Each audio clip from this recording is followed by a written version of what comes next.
Hello and welcome to our weekly commodity market outlook with me Neelmani Sen. Last week की यदि मैं बात करूं तो लास्ट वीक कमोडिटी मार्केट के लिए बहुत बेहतर रहा, जहां पर हमें मैक्सिमम कमोडिटीज में एक अपसाइड का मोमेंटम देखने को मिला है और इस तेजी को लीड किया प्रीशियस मेटल्स ने। इस तेजी के पीछे का मेन रीजन क्या रहा? मेन रीजन रहा डॉलर इंडेक्स और 10 ईयर बॉन्ड यील्ड का अपने हायर लेवल से थोड़ा कूल ऑफ होना।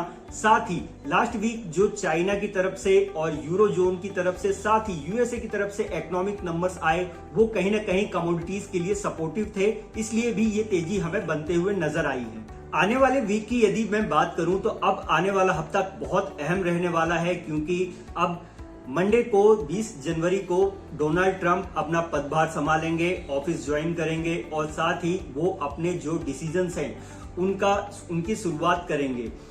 जैसे कि कयास लगाए जा रहे थे कि कई टैरिफ आ सकते हैं, कुछ और नीतियां आ सकती हैं, तो अब उनके जो ऑर्डर्स होंगे अब उस पर ही डिपेंड करेगा कि यहां से कमोडिटी मार्केट और ग्लोबल मार्केट किस तरीके का सेटअप रखता है। तो कहने का मतलब है कि अब आने वाला हफ्ता ही डिसाइड करेगा कि अभी कमोडिटी मार्केट किस तरीके से ट्रेड करते हुए नजर आएगा। तो इस हफ्ते हमें काफी अहम ध्यान देना होगा अपने स्टॉप लॉस पे, और वॉलेटाइल मूव भी हमें देखने को मिल सकते हैं। आने वाले हफ्ते में कई ग्लोबली इकोनॉमिक नंबर्स भी आने हैं, जैसे कि यदि बात करें चाइना की तरफ से तो 1 ईयर और 5 ईयर के लोन प्राइम रेट्स आने हैं। इसके बाद यदि बात करें तो वर्ल्ड इकोनॉमिक फोरम की मीटिंग शुरू हो रही है दावोस में, जो कि 3 दिनों तक चलने वाली है। उसके आउटकम पर भी सभी की नजरें बनी रहेंगी। इसके साथ ही 24 जनवरी को यदि देखें तो जापान की मॉनेटरी पॉलिसी है, वहां पर ये अभी किस तरीके से अनचेंज रखते हैं या फिर कोई रेट कट आता है या रेट में बढ़ोतरी होती है, वो देखना होगा। साथ ही यूएसए की तरफ से और यूरो जोन की तरफ से मैन्युफैक्चरिंग और सर्विस पीएमआई के नंबर्स आने हैं। साथ ही यूएसए की तरफ से अनएम्प्लॉयमेंट क्लेम्स के नंबर्स भी रहेंगे। ये सभी नंबर्स कहीं ना कहीं इंपॉर्टेंट रह सकते हैं बेस मेटल्स के लिए भी और प्रीशियस मेटल्स के लिए, इसलिए इन नंबर्स पर काफी ध्यान देना होगा। साथ ही यदि मैं अब आगे बढ़े और बात करें कि टेक्निकली किस तरीके से ट्रेड किया जा सकता है इस हफ्ते, तो गोल्ड और सिल्वर में तो बाय ऑन डिक्लाइन के अप्रोच के साथ में ही काम करना चाहिए, पर अब कहीं ना कहीं ये रेजिस्टेंस लेवल के आसपास हैं, इसलिए उन लेवल्स के ऊपर यदि निकलते हैं और सस्टेन करते हैं, देन आफ्टर फिर एक नई अपसाइड की मोमेंटम हमें देखने को मिल सकती है। अदरवाइज साइडवेज टू डाउनसाइड का मूव यानी कि कुछ प्रॉफिट बुकिंग भी देखने को मिल सकती है। फॉर नेक्स्ट वीक गोल्ड के लिए एक वीकली इंपॉर्टेंट सपोर्ट लेवल 77,800 के आसपास है। वहीं रेजिस्टेंस यदि देखें तो 80,000 पर बनता है और इसके ऊपर यदि प्राइजेस निकलते हैं तो 81,500 तक प्राइजेस जा सकते हैं।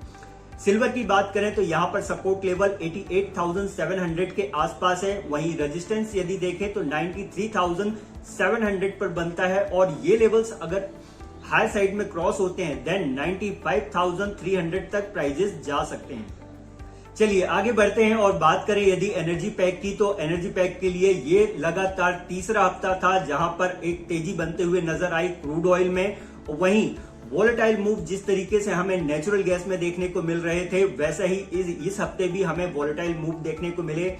और आगे आने वाले दिनों में क्रूड ऑयल की मैं यदि बात करूं तो अब एमसीएक्स पर कहीं ना कहीं ये रेजिस्टेंस लेवल के आसपास आ चुके हैं, पर यहां पर अभी जगह काफी बाकी है। 7,000 तक 7,050 तक प्राइजेस जा सकते हैं, इसलिए यहां पर अभी बाय ऑन डिक्लाइन के अप्रोच के साथ में काम कर सकते हैं। वहीं नेचुरल गैस में बोथ साइड के मूव देखने को मिल सकते हैं। वेदर फॉरकास्ट भी जिस तरीके से आ रही है वो अभी नेचुरल गैस के प्राइजेस के लिए लोअर लेवल पर सपोर्ट दे रही है और यहां से हमें बाय ऑन डिक्लाइन के अप्रोच के साथ नेचुरल गैस में भी काम करना चाहिए। For next week crude oil के लिए यदि एक वीकली इंपॉर्टेंट सपोर्ट की बात करें तो 6,500 पर बनता है। वहीं रेजिस्टेंस यदि देखें तो 7,050 पर अब आता है। नेचुरल गैस के लिए एक इंपॉर्टेंट सपोर्ट लेवल 320 पर है और ये सपोर्ट जाता है तो 310 पर ये नेक्स्ट सपोर्ट बनता है। वहीं रेजिस्टेंस यदि देखें तो 370 पर रेजिस्टेंस इंटैक्ट है। डॉलर इंडेक्स का कूल ऑफ होना और साथ ही चाइना की तरफ से इकोनॉमिक नंबर्स का अच्छा आना, ये बेस मेटल्स के लिए काफी अच्छा रहा इस हफ्ते और इसीलिए हमें बेस मेटल्स में खास करके एल्यूमिनियम में और जिंक में एक लास्ट ट्रेडिंग सेशन में बहुत अच्छे अपसाइड के मोमेंटम देखने को मिले हैं।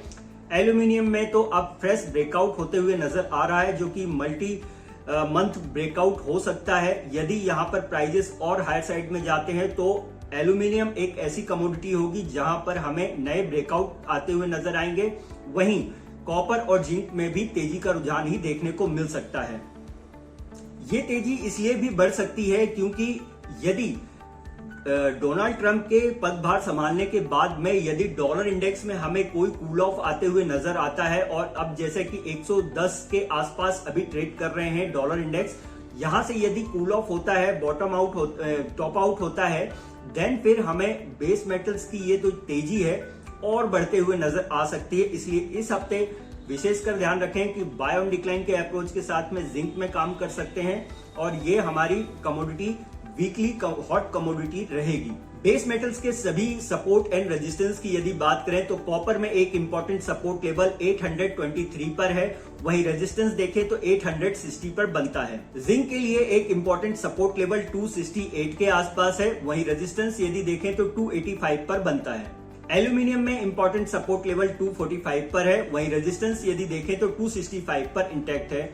लेड के लिए इंपॉर्टेंट सपोर्ट लेवल 173 के आसपास है, वहीं रेजिस्टेंस यदि देखें तो 184 पर बनता है। अगेन रिमाइंडर, हमारी वीकली हॉट कमोडिटी रहेगी इस हफ्ते की जिंक में बाय ऑन डिक्लाइन के अप्रोच के साथ में काम कर सकते हैं।